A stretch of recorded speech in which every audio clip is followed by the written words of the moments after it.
Bom dia, boa tarde, boa noite. Estamos fazendo aqui um react a Mariano Saltis, nosso erudito e admirável amigo, que comenta com a sua bondade de sempre um dos nossos vídeos, onde nós colocamos a questão de a serpente, Ouroboros, na racha. E aí ele fica na Bíblia, inicialmente, depois aí vai o termo hebraico. Nahash quer dizer principalmente a atração por si mesmo, a luxúria. Esse é o termo que Fábio de Oliveira dá, e nós consideramos esse o mais exato. Mas ele depois vai a outros livros da Gnose e a outros autores, né, como Papus, e dá outras interpretações. Mas ele se redime dizendo que a parte do meu vídeo que ele está explorando ali é parcial, porque ele não viu a primeira parte, aquela segunda. Pois bem, Mariano, na primeira parte, nós dizemos que estamos baseados na teoria da física quântica e que gostaríamos que o visualizador considerasse aquilo ali uma mitologia. Tá? Vamos aproveitar aqui para pedir a vocês que deem o like, né? Lembre-se, a plataforma sempre vai recomendar o vídeo. Se você quanto mais like tiver, mais ela vai recomendar o livro ao vídeo aos leitores. E para nós isso é importante, porque divulgar isso, Mariano tocou no assunto extremamente candente e atual, porque a teoria dos multiversos é muito recente. Mas, além disso, compre nosso livro A Jornada Arquetípica, né, que está na plataforma Hotmart, e hoje nós vamos colocar um segundo, que é o tarô divinatório. Então, o Richard, que é o nosso auxiliar técnico, vai colocar hoje, segunda-feira, o tarô divinatório, e lá já tem um que é a jornada arquetípica, inclusive com testemunhos dizendo como fizeram uso desses dois livros e como alavancaram as capacidades ocultas, que é o objetivo de qualquer escola iniciática. Bem, vamos então ao texto? Vamos então, sim. Mariano Saltis, como você sabe, a Bíblia não é um livro confiável. Na verdade, é um livro cheio de mitos. Eu selecionei aqui a tomada de Jerusalém por Davi. Ou seja, na parte onde eu selecionei, nós temos aqui Davi conquista Jerusalém e o torna centro político do seu reino. Livro dos Meu Samuel, capítulo 5, versículo 5. Capítulo 5, versículo 5. Então, meu livro Samuel, capítulo 5, versículo 5. Aí fala que Davi manda que todos os soldados dele invadam Jerusalém, sobe a colina do Monte Jebus, que depois ele muda para o Monte Sião, e ali ele diz: o primeiro que transpuser o muro será, então, o meu capitão do exército. Joabe faz isso, e segundo o texto bíblico, se torna o general de Davi. De fato, Joabe é o general de Davi. Mas aqui, numa nota de rodapé, e na enciclopédia Delta Larousse, diz que tudo isso é mentira. Vou ler para vocês aqui. A Delta Larousse está lá, em francês. Mas diz assim, olha: a escolha de Jerusalém como capital é um fato estratégico de Davi. Então, não existiu. Foi apenas uma política. Tornando uma cidade que ainda não pertencia a Israel, ele evita possível ciúme entre vários tribos. De Judá, as 10 tribos de Israel, né, que são Ruben, Benjamim e as outras mais. Então, são 10 tribos, ele pertence a Judá, e Judá está com Benjamim do lado dele. Então, ele são 12 tribos. Então, para não criar ciúmes, ele não fica em nenhuma cidade do reino de Israel e em nenhuma cidade do reino de Judá. Ele mora em Hebron. Então, ele conquista Jerusalém. Aqui diz que pela força. Só que aqui diz: o texto não fala propriamente de uma conquista. Bombas. Olha, é só ler. Leia que você vai ver que é uma guerra. E o idiota aqui do redator faz uma ressalva dizendo aqui no pé da página que o texto não fala de uma conquista. Só se fosse burro, né? Na verdade, é provável, não é provável não, porque a Delta Larousse diz que é histórico, que Davi tenha feito um pacto com a dinastia sacerdotal que governava a cidade, ou seja, o célebre Melquisedeque, que era Jebuseu. Então, o que aconteceu, de fato, historicamente comprovado pela Delta Larousse, e aqui dito que provável, né, mas é um fato histórico, é que Davi nunca construiu Jerusalém à força. Isso é pura mentira. Portanto, é mais um mito bíblico. Portanto, a Bíblia não é um livro confiável. Portanto, vamos sair daí. Você fez muito bem mostrando os seus livros admiráveis e sai mostrando papus e mostrando outros. Mas, vamos além.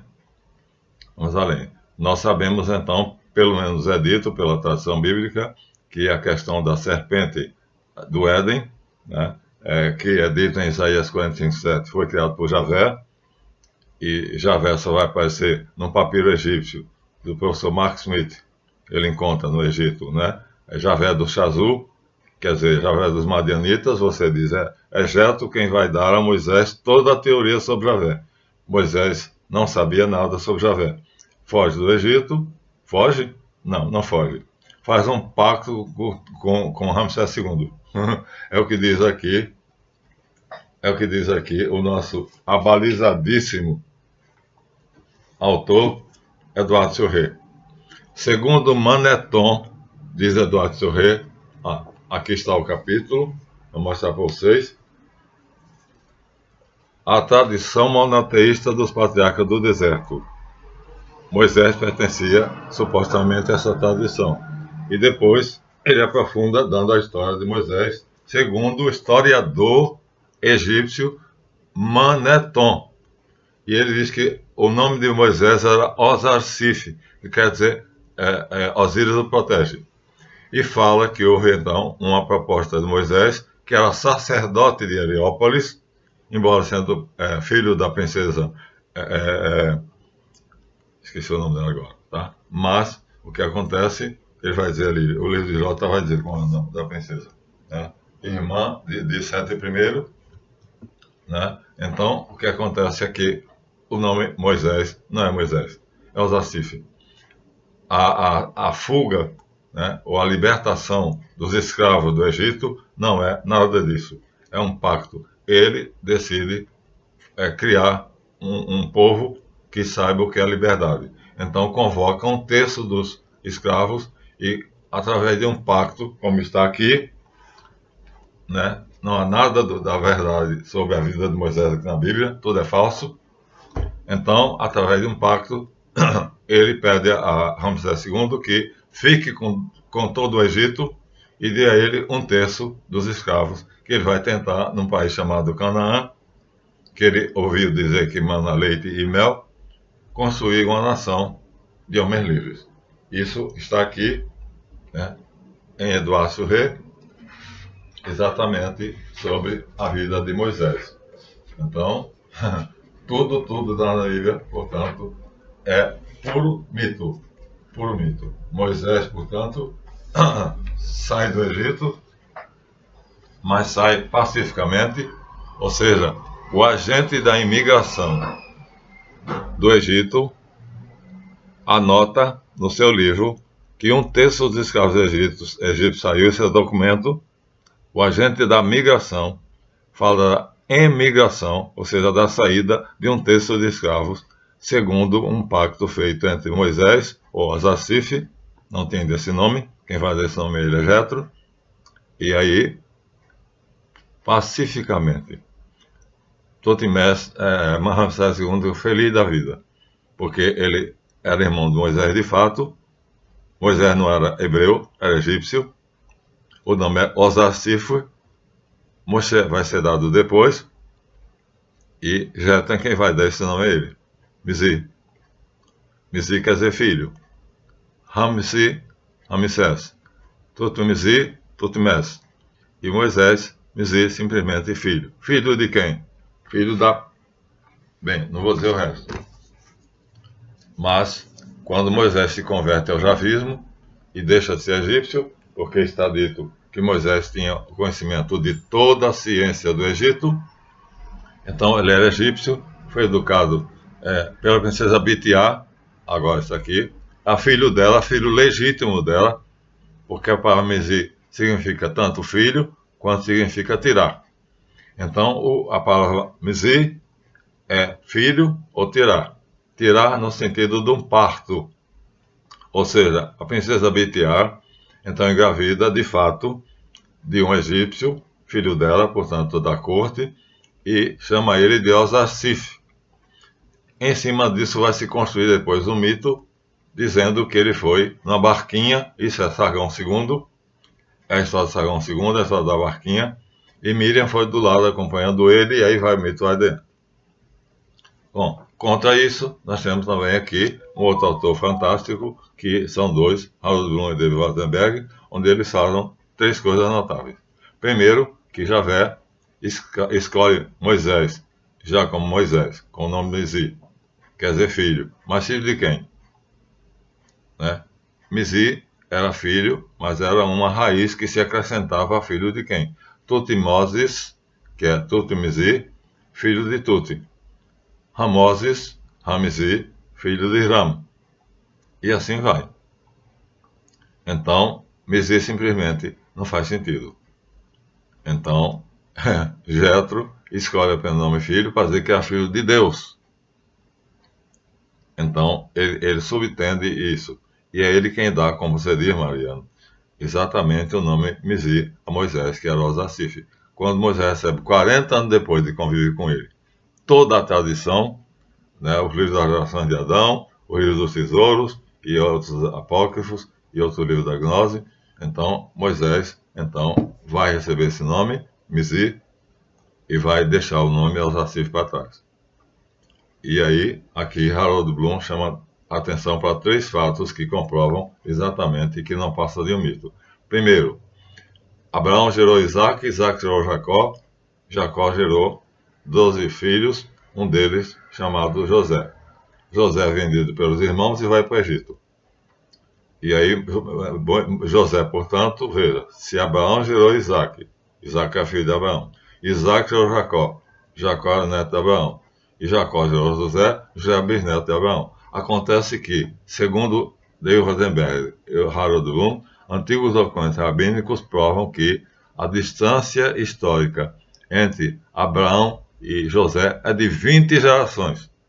E ele diz, já disse isso antes aqui, é a primeira vez que eu vejo, ele faz o comentário, um bisneto está distante do bisavô 20 gerações. Segunda coisa, se Moisés é o profeta encarregado pelo próprio Javé para libertar os cativos do Egito, então Moisés, num trecho aqui célebre, onde Moisés vai tentar ser morto, Javé vai tentar matar Moisés numa hospedaria, então quando Moisés vai ficar na hospedaria para passar a noite junto com Séfora ou Zípora, acontece que Javé o mata. Enquanto ele está morrendo, Séfora tira o prepúcio do seu filho mais velho, né, que é...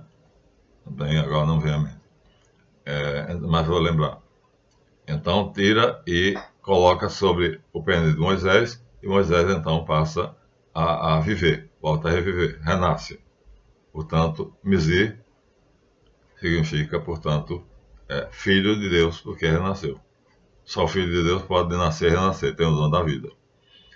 E finalmente, ele termina dizendo aqui que Moisés era egípcio de nascimento, sem dúvida nenhuma, já que nasceu de Bitiá, princesa egípcia, irmã de Sete I, e ele, o próprio Moisés, irmão de Ramsés II.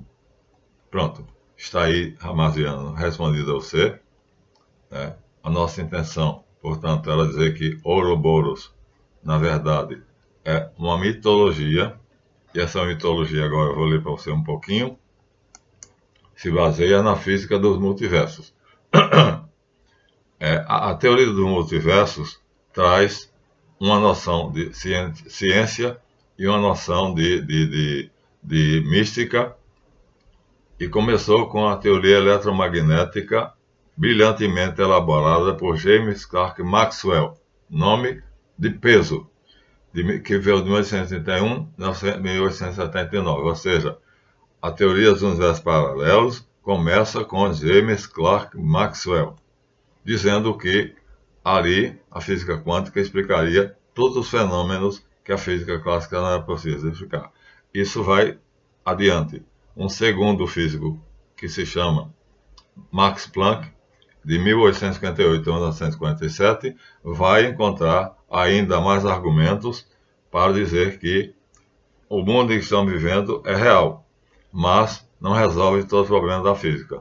Para que você possa resolver os problemas da física, você precisa imaginar que há outros universos e que nós estamos em todos eles. Ou seja, na escala quântica, agora entra a equação de Schrödinger, elaborada pelo físico austríaco Erwin Schrödinger, que veio de 1887 a 1961, já citei 3 físicos de renome. Ele diz que estamos num universo que o nosso cérebro nos prende a ele, mas que existem multiversos, ou seja, vários universos. Portanto, no mundo quântico, existe um princípio denominado sobreposição, que garante que em um sistema existem todos os estados teoricamente possíveis simultaneamente. Ou seja, eu estou aqui nesse universo e estou em mais 12, 13, 14 ou 15, infinitamente, não sabemos quanto, e eu digo, Mariano, que exatamente o Ouroboros saiu desse universo, de um desses, o último deles, para criar o nosso. E criou o nosso. Então, a teoria é, portanto, considerada por nós uma teoria e uma mitologia. Supondo que Ouroboros nem foi criado por Javé, né, nem era Nahash, a serpente do Gênesis, mas sim um Deus poderosíssimo que saiu de um universo que pertence a uma sequência de multiversos que são praticamente infinita e que chamam-se universos paralelos. Então, uma das interpretações da mecânica quântica, nascida nos anos 70, dá a tese de Hugh Everett. Agora vem mais outro. De 1930 a 1982. Na hipótese, ele propõe que todos os universos podem se comportar como sinal quântico, capaz de ser descrito como uma função de onda. Portanto, o princípio de superposição ou sobreposição também se aplicaria. Nessa interpretação, então, o que acontece? Acontece que o meu cérebro me prende nesse universo, nessa realidade, né? Mas, paralelamente, eu sempre me desprender do meu cérebro e a minha mente for para outro universo, eu faço isso e terei acesso aos demais. Após a publicação da sua tese de doutorado, Everett abandonou a física decepcionado porque ninguém ligou para isso, mas sua ideia permaneceu e cresceu. E ainda ninguém foi capaz de refutá-la, porque a ideia é plausível e é alvo de muitas pesquisas científicas. Então, minha gente, temos aqui 5 físicos quânticos dizendo que é a teoria dos multiversos. Podemos dizer que uma pessoa está nesse universo e está em vários outros, como no filme Matrix. Então, há vários, infinitos. E poderia chegar até o final, e lá no final talvez encontrasse então o fim, e nesse fim haveria um observador, que é o nome do filme que eu baseei, do vídeo, de onde eu tirei isso. O nome do vídeo é O Observador, e mostra que lá no fundo dos multiversos há um observador que faz com que eles existam. Esse observador ele diz que provavelmente seria o Deus Todo-Poderoso, que criou todos os multiversos, e do último deles sai um dragão, que é o nome que se dá a um Deus muito poderoso, que tem a forma de infinito. Não peguei a figura aqui, mas você sabe que é o Ouroboros, a serpente Ouroboros, que sai dele por uma brecha e cria o nosso. E aí o nosso, depois vai chegar a um determinado momento, ele está se expandindo. Quando ele chegar ao máximo de expansão, então vai sair um dos deuses poderosos dele e vai criar outro universo assim sucessivamente. Então, Mariana, a tese é essa, tá? Então, vamos então dizer a você que o que nós pedimos ao nosso ajudador no primeiro vídeo foi que considerasse isso uma teoria uma mitologia. Só isso. Mas é bastante plausível, pelo que acabei de ler. Então, 5 físicos quânticos defendem essa tese, embora seja impossível ser comprovada. Mas a minha mente é capaz de ir para outro multiverso. É capaz. Eu viajo nos multiversos pluridimensionais. À vontade. A minha mente não está presa no meu cérebro. Então, Mariano, por isso, para mim, é verdadeira. Mas você não tem que acreditar nisso. Mas o que eu não gostaria é que você defendesse a Bíblia. E você faz muito bem, porque você cita a Bíblia, né, na Rash, no Éden, que é a exaltação por si mesmo, a consciência. Depois você cita a Fábio de Oliveira, que é um nome respeitabilíssimo. Depois você vai citar o livro da Gnose, inclusive da sua publicação, que tem 600 páginas, e faz muito bem. Porque a Bíblia não é um livro credível, não é 100% digno de crédito. Acabei de provar aqui. Na história da conquista de Jerusalém, é uma entre muitas outras, né? Quando se dá a dinastia de Davi, quando o canalha do Esdras da dinastia de Davi, os 5 descendentes de Zorobabel, que ele dá, nenhum deles vai gerar Jesus Cristo. Na genealogia de Jesus, em Lucas e Mateus, não aparece nenhum dos 5 que o canalha do Esdras dá no seu livro de crônicas. Ou seja, a Bíblia não é um livro confiável. Para entender a Bíblia, tem que sair da Bíblia. E, portanto, Mariano, o que eu fiz foi, eu fiz a leitura Peshat, Hermes, Darash, Sode e usei a teoria dos multiversos. Pronto, foi isso aí que eu fiz. Obrigado por ter dedicado um vídeo, mais uma vez, a esse seu amigo. Né? Você nos honra fazendo isso e eu retribuo a você. Né? A sua erudição é notável, a sua maneira de expor é de uma didática incomum, mas você não viu o primeiro vídeo. Então, embora eu tenha todas as razões para dizer que isso é verdadeiro, porque eu viajo dentro dos multiversos e dentro das dimensões, porque o que existem são multiversos pluridimensionais. E a minha mente viaja por eles. Eu faço a minha projeção mental. Desligo a minha mente do meu cérebro. Faço isso com facilidade. Então, para mim, isso é verdadeiro. Mas você não tem que acreditar. Não tem. Como não tem que acreditar na Bíblia. Como tem que acreditar no Corão. Como tem que acreditar no cristianismo. E vai por aí à frente. A Bíblia já foi antiga no Novo Testamento. Então, Mariano, agora esclarecendo e respondendo ao seu react, então, o que você deveria então ter visto no primeiro vídeo é que eu faço uma teoria, mas baseada na minha vivência. Porque eu já disse, eu não falo nada nos meus vídeos que eu não viva. Eu não falo nada no meu vídeo, não mando alunos fazer nenhuma experiência que eu não tenha feito. Isso é característica minha. Isso é a minha marca. Se eu mando um aluno fazer uma coisa, é porque eu já fiz. É porque eu faço. Se eu digo uma coisa, é porque eu vejo, eu vi, eu presencio. Então, eu não teorizo. Quem sabe, faz e ensina. Quem não sabe, ensina.